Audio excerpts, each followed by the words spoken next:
Cédric, bonjour. Bonjour. On est à Nissan-les-Ancerunes et on a choisi vraiment de vous présenter une boulangerie un peu atypique qui s'appelle, déjà le nom est atypique, Oh là là.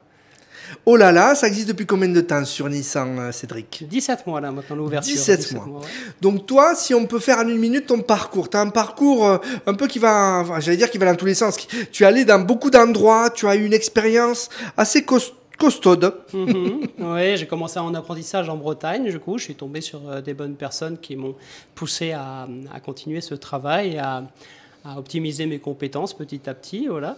Et j'ai fait mon parcours où j'ai passé mes 2 bacs, bac professionnel en pâtisserie et boulangerie, et j'ai peaufiné avec une maîtrise et un IGC Business School en Suisse pour la gestion d'exploitation et la démarche qualité. Voilà, qui m'ont emmené à avoir des postes à responsabilité via le Club Med, faire beaucoup de voyages et à travailler avec beaucoup de personnes différentes, que ce soit en Chine, en Amérique, en France. Et du coup, ça m'a demandé une adaptation de technique et ça me permet un peu d'optimiser mes produits avec les valeurs françaises et faire des mix. Voilà. Tu as déjà gagné 2 fois la médaille d'or l'Héros Gourmand, Ouais. c'est pas rien. Et tu as une démarche propre à toi. Quand tu rentres dans ton boulangerie, je vais la raconter parce que tout le monde le vit. Ceux qui vivent à Nissan le connaissent s'ils viennent à ta boulangerie. Boulangerie Olala, c'est quelle rue? Rue de la Fontaine, rue de la Fontaine. Voilà. Ouais. Et on rentre chez toi et on voit pas énormément de choses.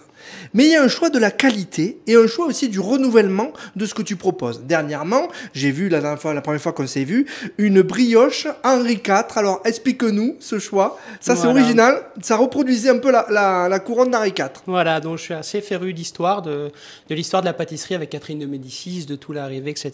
Bon, Popellini, Brioche, voilà toute l'histoire. Et j'ai repris un peu ça dans mes archives. Et c'est des dossiers que j'aime bien pour continuer ma création. Et ce visuel parle à tout le monde. Voilà, et j'ai vu une couronne qui me plaisait bien, qui était pourpre et or, et du coup je suis parti de ça, et puis j'ai créé donc une brioche avec voilà. Tu aimes beaucoup les fruits rouges, tu travailles la pistache aussi. Oui, pistache. Tu travailles actuellement des croissants à la pistache, à la framboise. Qui viennent de sortir. Voilà. On se régale quand on est chez toi, c'est vrai, je l'ai testé, je peux le dire.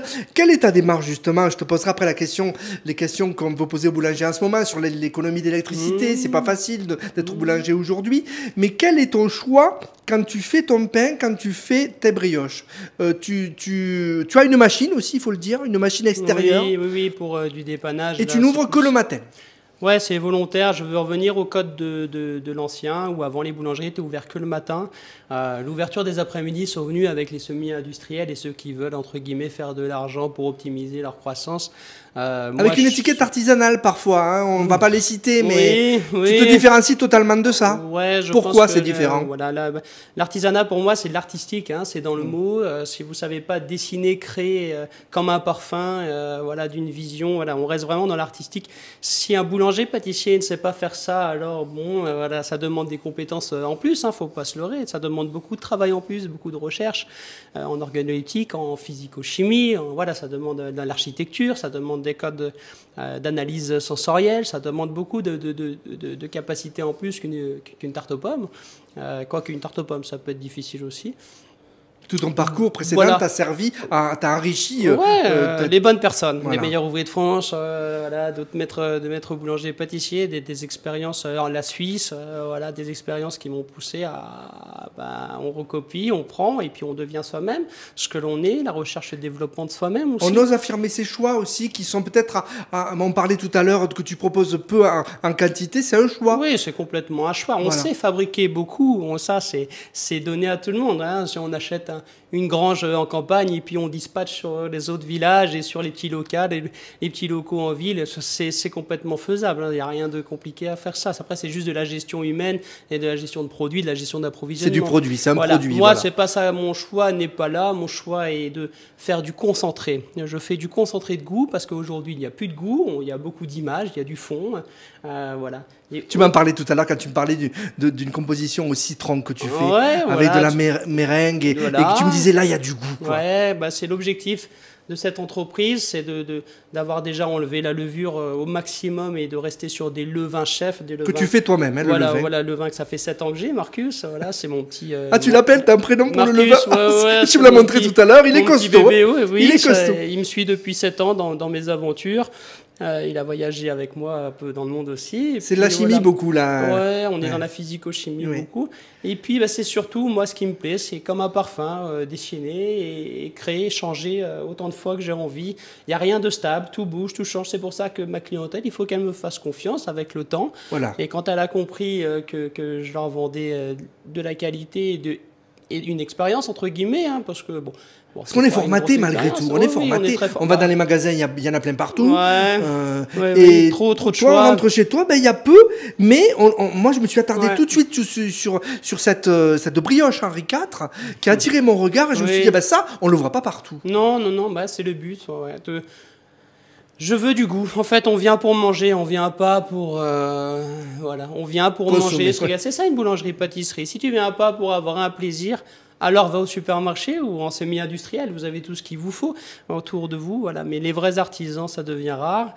Moi, c'est le choix que j'ai choisi. Permettez qu'on fasse la différence, nous, parce que si on est dans des approches semi-industrielles et on fait pas la différence, là on vient chez toi, on l'a fait la différence, forcément. Forcément, il y a plus de boulot. C'est pour ça aussi que je fais pas beaucoup de quantité non plus. Ça m'intéresse pas. La quantité ne m'intéresse pas. Je reste focus sur le concentré.